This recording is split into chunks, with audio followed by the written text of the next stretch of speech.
صل على رسوله خير الأنام وعلى آله الأعلام وأصحابه الكرام أما بعد فقد قال الله تعالى في القرآن العظيم أعوذ بالله من الشيطان الرجيم بسم الله الرحمن الرحيم ألف لام ميم ذلك الكتاب لا ريب فيه هدى للمتقين صدق الله مولانا العظيم وقال نبينا صلى الله عليه وسلم تركت فيكم أمرين لن تضلوا ما تمسكتم بهما كتاب الله وسنة رسول الله صلى الله عليه وسلم صدق صادق الأمين صلى الله عليه وسلم.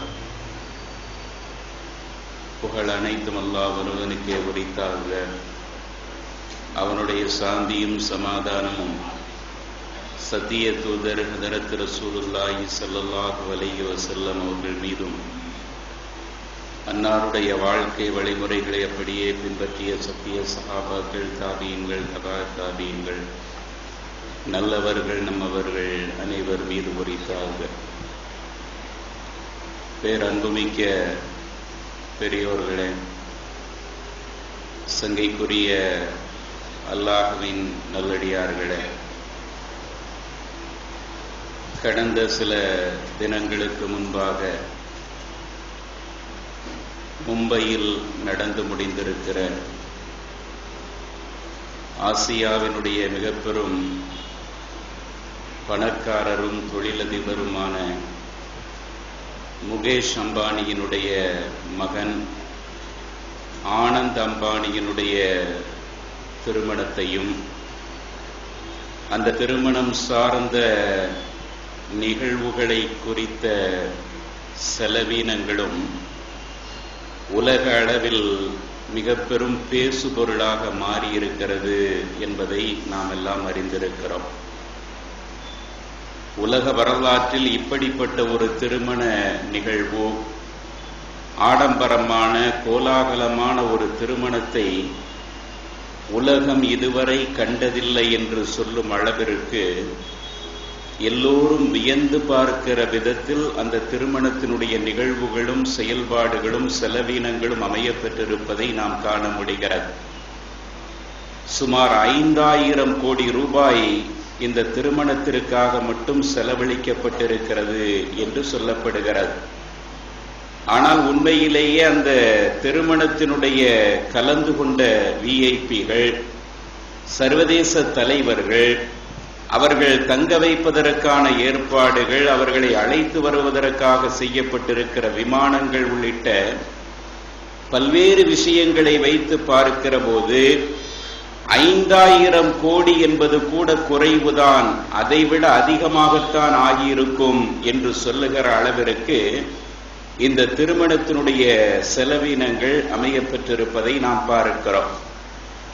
அமெரிக்காவில இருந்து அழைத்து வரப்பட்ட ஒரு பாப் இசை பாடகியினுடைய 1 மணி நேர நிகழ்ச்சிக்காக மட்டும் சுமார் 80 கோடி ரூபாய் சம்பளமாக கொடுக்கப்பட்டிருக்கிறது. அந்த திருமணத்தில் அவள் பாடிய அந்த 1 மணி நேர பாடலுக்கு மட்டும் 80 கோடி ரூபாய் சம்பளமாக கொடுக்கப்பட்டிருக்கிறது என்றால் இன்னும் எத்தனை செலவீனங்கள் செய்யப்பட்டிருக்கிறது? 5000 கோடி என்பது கூட கம்மிதான் என்று சொல்லுகிற அளவிற்கு வெகு விமர்சையாக அந்த திருமணத்தினுடைய செலவீனங்கள் அமையப்பெற்றிருப்பதை நாம் பார்க்கிறோம். உலக வரலாற்றை எடுத்துக்கொண்டால் எத்தனையோ திருமணங்கள் நடந்திருக்கிறது. அதுவும் மிகுந்த ஆடம்பரத்தோடு நடைபெற்ற திருமணங்கள் என்று சொன்னால் கடந்த காலத்திலே மன்னர்களுடைய வீட்டு திருமணங்கள் அப்படி நடைபெற்றிருக்கிறது. அரசர்களுடைய ஆட்சி காலம் இருந்ததல்லவா, அந்த நேரத்திலே அரச குடும்பத்து திருமணங்கள் என்பது உலகமே வியந்து பார்க்கிற அளவிற்கு வெகு விமர்சையாக நடைபெற்றிருப்பதை நாம் வரலாற்றிலே பார்க்கிறோம்.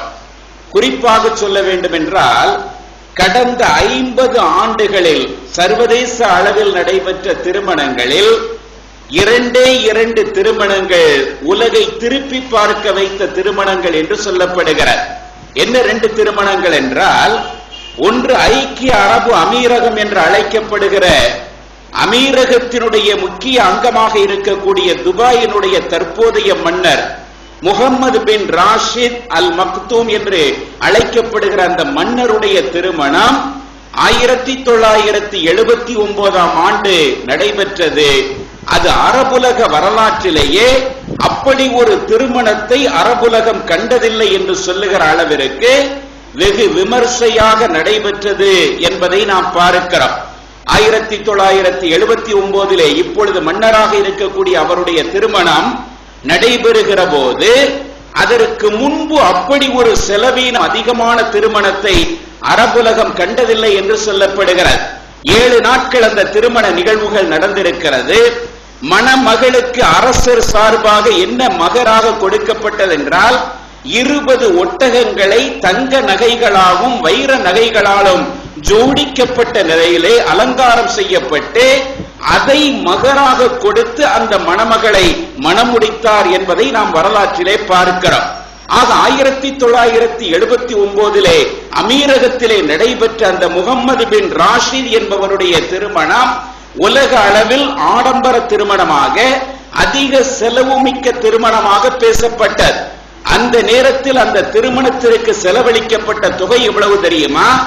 டாலர் கணக்கிலே அவர்கள் சொல்லுகிற பொழுது இன்றைய இந்திய ரூபாயில் அதை மதிப்பீடு செய்வதாக இருந்தால் சுமார் 1145 கோடி ரூபாய்கள் செலவழிக்கப்பட்டிருக்கிறது. கவனமாக கேட்க வேண்டும்.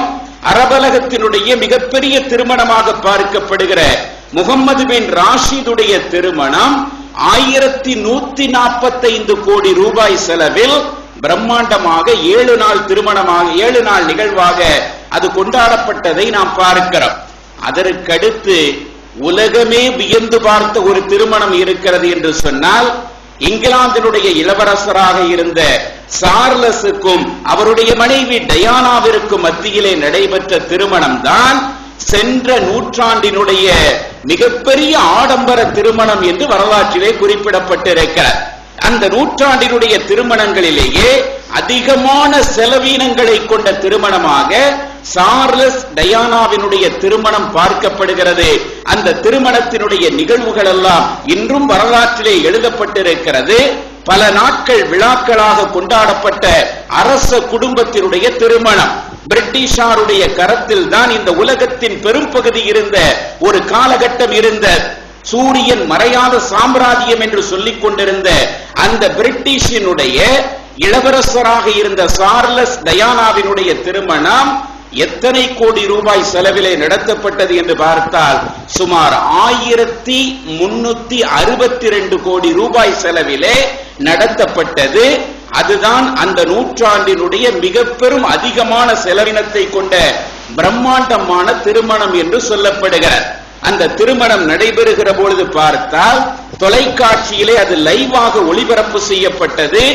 75 கோடி பேர் அந்த திருமணத்தை லைவாக பார்த்திருக்கிறார்கள். லண்டனிலே வைத்து நடைபெற்ற அந்த திருமணத்திலே மணமகள் டயானா சாரட்டு வண்டியிலே அலங்காரம் செய்யப்பட்டு லண்டன் மாநகரத்து வீதிகளிலே அழைத்து வரப்படுகின்ற போது அதை வேடிக்கை பார்த்து கொண்டிருந்த மக்களுடைய எண்ணிக்கை என்ன தெரியுமா?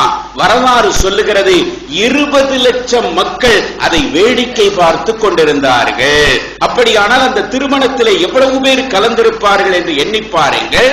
20 லட்சம் பேர் ரோட்டு ஓரமாக நின்று வேடிக்கை பார்க்கிற அளவிற்கு அணிவகுத்து வந்த அந்த திருமண வாழ்வை பற்றி பின்னாலே எழுதுகின்ற பொழுது சொல்லுகிறார்கள், இவ்வளவு கோலாகலமாக நடைபெற்ற அந்த திருமண வாழ்வு 15 ஆண்டுகள் தான் நீடித்தது. 15 ஆண்டுகளில் அந்த தம்பதியினர்கள் விவாகரத்து செய்து கொண்டார்கள். 1900 அந்த திருமணம் நடந்தது 1981. அதிலிருந்து 1996 ஆண்டு அவர்கள் விவாகரத்து செய்து கொண்டார்கள். அதற்கு மறு ஆண்டு நடைபெற்ற ஒரு கார் விபத்திலே டயானா மரணமடைந்தார் என்பது வரலாறு. இங்கே நாம் சொல்ல வந்த செய்தி என்னவென்றால், சென்ற ஒரு 50 ஆண்டுகளில் உலகின் மிக பிரம்மாண்டமான திருமணங்களாக இந்த 2 திருமணங்கள் பார்க்கப்படுகிறது. ஒன்று துபாய் மன்னருடைய திருமணம், அதற்கு அடுத்ததாக அதைவிட பொருள் அதிகமாக செலவழித்து நடத்தப்பட்ட இந்த நூற்றாண்டினுடைய மிகப்பெரிய செலவீனங்களுக்கு உரிய திருமணம் என்று சொல்லுகிற அந்த சார்லஸ் டயானாவுடைய திருமணம் தான் உலக அளவில் பிரசித்தி பெற்றதாக மிக பிரபலமாக பேசப்பட்ட திருமணமாக இருந்து வந்தது. ஆனால் இன்றைக்கு அம்பானி நடத்தி இருக்கக்கூடிய திருமணம் என்பது எல்லோரும் சொல்லுகிறார்கள் இந்த 2 திருமணங்களையும் பின்னுக்கு தள்ளுகிற அளவிற்கு வந்துவிட்டது. 5000 கோடி ரூபாயை செலவழித்து தன்னுடைய இளைய மகனுக்கு திருமண நிச்சயதார்த்தத்திலிருந்து திருமணம் முடிகின்ற வரை பல்வேறு கட்டங்களாக நிகழ்த்தப்பட்டிருக்கிற அந்த நிகழ்வுகளில் உலகின் பல்வேறு தலைவர்கள் கலந்து கொண்டார்கள். உலகின் தலை சிறந்த அரசியல்வாதிகள், உலகின் தலை சிறந்த சினிமா துறை நட்சத்திரங்கள், விளையாட்டு நட்சத்திரங்கள் என்று ஒரு மிகப்பெரிய சர்வதேச மாநாடே நடந்து முடிந்ததை போன்ற ஒரு பிரம்மாண்டமான திருமணத்தை 5000 கோடி ரூபாய் செலவில் செய்தது உலகின் முதல் தடவை இதுதான். இதற்கு முன்பு வேறு எந்த திருமணமும் இது மாதிரி நடக்கவில்லை என்று சொல்லுகிறார்கள்.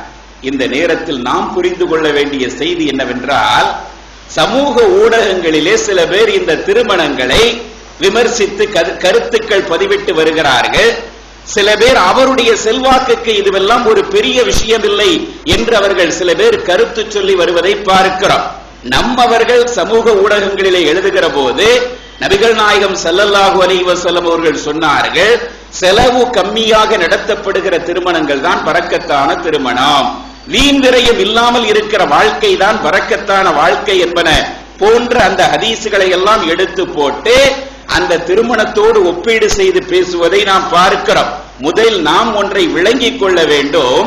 நம்முடைய மார்க்கத்தினுடைய நிலைப்பாடு என்பது வேறு, அவர்களுடைய கொள்கை என்பது வேறு.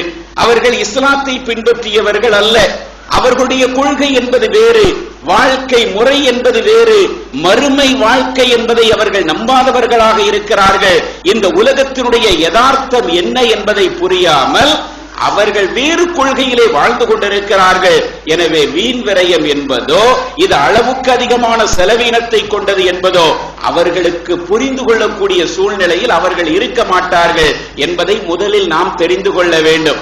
அதற்கடுத்து இன்னொன்று என்ன சொல்லுகிறார்கள் என்றால், இந்திய குடும்பங்களை பொறுத்தவரையில் ஒரு திருமணம் நடத்தப்படுகிறது என்றால் ஒவ்வொரு தனிநபரும் தன்னுடைய பொருளாதாரத்தில் குறைந்தபட்சம் 10-15% தங்களுடைய வீட்டு திருமணத்திற்கு பயன்படுத்துகிறார்கள். இது பொதுவான ஒரு கணக்கெடுப்பு. உதாரணமா 1 கோடி ரூபாய்க்கு ஒருவருக்கு சொத்து இருக்கிறது அல்லது பணம் இருக்கிறது என்று வைத்துக் கொண்டால் அவர் தன்னுடைய மகனுக்கோ மகளுக்கோ திருமணம் முடிக்கின்ற போது எவ்வளவு செலவு செய்வார்? ஒரு சுமார் 10 லட்சமோ 15 லட்சமோ சாதாரணமாக செலவு செய்வார். அப்படி செலவு செய்வதை நாம் சர்வசாதாரணமாக பார்க்கிறோம். ஆனால் ஒரு மொத்த சொத்திலே 10 அல்லது 15% செலவு செய்கின்ற நாம் அம்பானியினுடைய மொத்த சொத்து எவ்வளவோ அவருடைய வருமானம் எவ்வளவு என்று பார்த்தால் அவருடைய மொத்த சொத்தை பார்க்கிற போது கணக்கில் வந்த சொத்து மட்டும் 10 லட்சம் கோடிக்கு மேலே என்று சொல்லப்படுகிறது.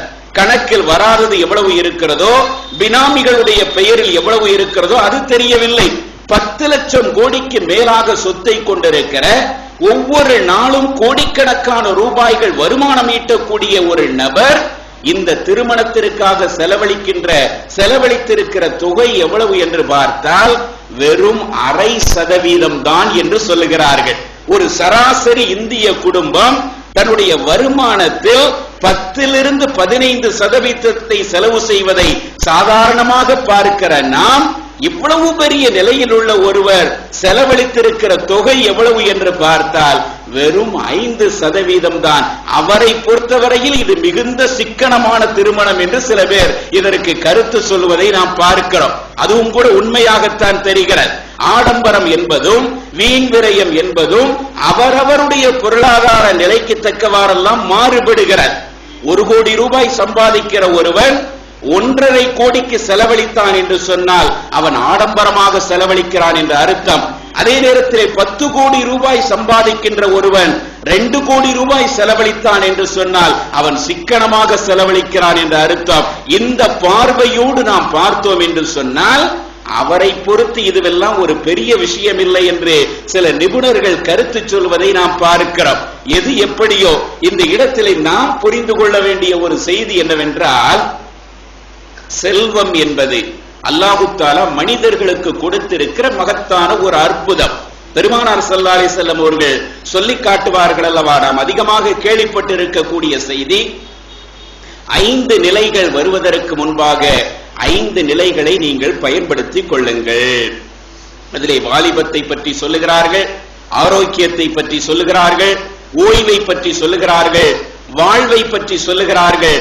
அப்படி சொல்லுகிற 5 விஷயங்களில் ஒன்றாக நபி அவர்கள் சொல்லுவார்கள், வகினாக கபல ஃபக்ரிக, உன்னுடைய செல்வ நிலையை நீ முறையாக பயன்படுத்திக் கொள். எதற்கு முன்பாக? வறுமை வருவதற்கு முன்பாக, ஏழ்மை வருவதற்கு முன்பாக உன் செல்வ நிலையை முறையாக நீ பயன்படுத்திக் கொள். அல்லாஹ் நாடியவர்களுக்கு அள்ளி கொடுக்கிறான், சில பேருக்கு கிள்ளி கொடுக்கிறான், சில பேருக்கு அளவே இல்லாமல் கொடுக்கிறான். அது அல்லாஹ்வுடைய நாட்டத்தின்படி கொடுக்கப்படுகிறது. கொடுக்கப்பட்டவர்கள் அதை எப்படி பார்க்க வேண்டும் என்று சொன்னால், இது அல்லாஹ் கொடுத்திருக்கிற நிஅமத், இந்த செல்வம் தனக்கு தரப்பட்டிருக்கிற ஒரு வாய்ப்பு, அதை நாம் முறையாக பயன்படுத்த வேண்டும். இந்த செல்வம் எந்த நேரத்திலும் நம்முடைய கரத்தை விட்டு இன்னொருவருடைய கரத்திற்கு செல்லலாம் என்ற உணர்வு இருக்க வேண்டும். இதற்கு இன்னொரு உதாரணத்தை சொல்வதாக இருந்தால், இந்தியாவினுடைய இன்னொரு தொழிலதிபரை சொல்லலாம். விஜய் சிங்கானியா என்று அழைக்கப்படக்கூடிய மிக பெரும் தொழிலதிபர்களில் ஒருவர் இந்தியாவிலே ஒரு காலகட்டத்திலே. ஆனால் இப்பொழுது அவருடைய நிலை என்னவென்று பார்த்தால், மும்பையிலே ஒரு அடுக்குமாடி குடியிருப்பிலே வாடகை வீட்டிலே அவர் குடியிருந்து வருகிறார். செலவீனங்கள் போதாது என்ற நிலையில் அவர் தன்னுடைய மகன் தனக்கு அதிகமாக பொருளாதாரத்தை தர வேண்டும் என்று நீதிமன்றத்தை நாடியிருக்கிறார் என்பதை நாம் பார்க்கிறோம். இந்த விஜய் சிங்கானியா என்பவர் யார் என்றால், ரேமண்ட் என்று ஒரு பிரபலமான ஜவுளி நிறுவனம் இருக்கிறது, எல்லோருக்கும் தெரியும். இந்த நிறுவனத்தினுடைய நிறுவனர் தான் இந்த விஜய் சிங்கானியா என்பவர். சர்வதேச அளவிலே ஜவுளித்துறையிலே ரேமண்ட் அப்படிங்கிற அந்த பிராண்டுக்கு என்று ஒரு தனி மரியாதை இருக்கிறது. ஜவுளித்துறையிலே மிகப்பெரிய புரட்சியை இந்தியாவிலே ஏற்படுத்திய மும்பையை சேர்ந்த ஒரு பிரபலமான தொழிலதிபர் விஜய் சிங்கானியா. அவருக்கு ஏன் இப்படிப்பட்ட ஒரு நிலை ஏற்பட்டது? அவர் ஆரம்ப கால வாழ்க்கை எப்படி இருந்தது என்று சொன்னால், இப்பொழுது அம்பானி என்று சொல்லுகிறோம் அல்லவா, இந்த அம்பானியோடு போட்டி போட்டுக் கொண்டு தொழில் செய்தவர் தான் இந்த விஜய் சிங்கானியா. ஜவுளித்துறையும் அம்பானிகள் நடத்தி கொண்டிருந்த நிலையிலே, அந்த ஜவுளித்துறையிலே அவருக்கு போட்டியாக நிறுவனங்களை நடத்தி கொண்டிருந்த மிகப்பெரிய தொழிலதிபர் இன்னைக்கு வாடகை வீட்டிலே குடியிருந்து வருகிறார். தனக்கு செலவுக்கு ரூபாய் இல்லை என்று நீதிமன்றத்தை நாடுகிற அளவிற்கு மோசமான ஒரு பொருளாதார நிலையை அவர் சதித்திருக்கிறார். காரணம் என்ன தெரியுமா? அவருக்கு 2 மகன்கள். 2 மகன்களுக்கு மத்தியிலே மூத்த மகன் குடும்பத்திலே ஏற்பட்ட அந்த பிரச்சனையின் காரணமாக தந்தையினுடைய நிறுவனத்திலிருந்து பிரிந்து சென்று அவர் சிங்கப்பூரிலே போய் செட்டில் ஆகி விடுகிறார். இளைய மகனும் இவரும் சேர்ந்து அந்த நிறுவனத்தை நடத்தி வருகிறார்கள். 2015 இந்த விஜய் சிங்கானியா என்ன செய்கிறார் என்றால், தன் இளைய மகனுடைய பெயருக்கு, கௌதம் சிங்கானியா என்ற அந்த தொழிலதிபருடைய பெயருக்கு ஒட்டுமொத்த கம்பெனியினுடைய அந்த சொத்துக்களையும் மாற்றிவிடுகிறார். அந்த கம்பெனியினுடைய மொத்த அதிகாரத்தையும் தனக்கென எதையும் வைத்துக் கொள்ளாமல் மொத்த பங்குகளையும் தன் சின்ன மகனுடைய பெயருக்கு மாற்றி விடுகிறார். மொத்த சொத்துக்களும் இப்பொழுது அவருடைய அதிகாரத்திற்கு போய்விடுகிறது. கொஞ்ச நாட்கள் கழிகிறது. இது 2015 நடந்தது. அதற்கு பிறகு சில ஆண்டுகளிலே பார்த்தால், தந்தைக்கும் மகனுக்கும் ஏற்பட்ட கருத்து வேறுபாடு, மகனுடைய போக்கு பிடிக்காமல் 2 பேருக்கு மத்தியிலே மனக்கசப்பு ஏற்பட ஒரு கட்டத்தில் ரேமண்ட் அந்த மிகப்பெரிய அந்த நிறுவனத்தில் இருந்து இவர் முற்றிலுமாக வெளியாக்கப்பட்டு விடுகிறார். இந்த கம்பெனிக்கும் இந்த நிறுவனத்திற்கும் உங்களுக்கும் எந்த சம்பந்தமும் இல்லை என்று பெற்றெடுத்த மகனாலேயே அவர் ஓரம் கட்டப்படுகிறார். அதோடு மட்டுமல்லாமல் மும்பையினுடைய விலை உயர்ந்த வீடுகளில் ஒன்றாக, இந்தியாவினுடைய விலை உயர்ந்த வீடுகளில் ஒன்றாக பார்க்கப்படுகிற JK ஹவுஸ் என்ற அந்த இல்லத்தில் இருந்தும் அவர் வெளியாக்கப்படுகிறார். இந்தியாவிலேயே அதிக விலை மதிப்புள்ள வீடுகளில் 2வது இடத்தில் இருப்பதாக அந்த JK ஹவுஸ் சொல்லப்படுகிறது. மும்பையிலே இருக்கிறது, மலபார் ஹில்ஸ் பகுதியிலே இருக்கிறது. அந்த வீட்டுக்கும் இவருக்கும் எந்த சம்பந்தமும் இல்லை என்று அவ்வளவு பெரிய சாம்ராஜ்யத்தை உருவாக்கி வைத்தவர் சொந்த மகனாலேயே வீட்டை விட்டு வெளியேற்றப்பட்டு கடைசியிலே இப்பொழுது அவர் வாடகை வீட்டிலே குடியிருந்து வருகிறார்.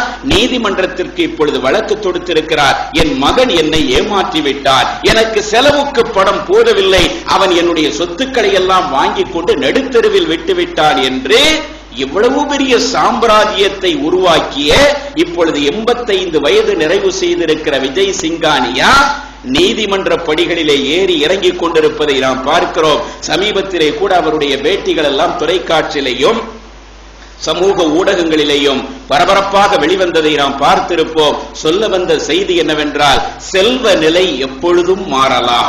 உலகம் அப்படி அதற்கு நிறைய உதாரணங்களை வைத்திருக்கிறார். பெருமானார் சொன்னார்கள் அல்லவா, நான் ஆரம்பத்தில் சொன்னதை போல, வகினாக்க கபல ஃபக்ரிக்க, ஏழ்மை வருவதற்கு முன்பாக, வறுமை வருவதற்கு முன்பாக உன் செல்வ நிலையை நீ பயன்படுத்திக் கொள் என்று சொன்னார்கள் அல்லவா.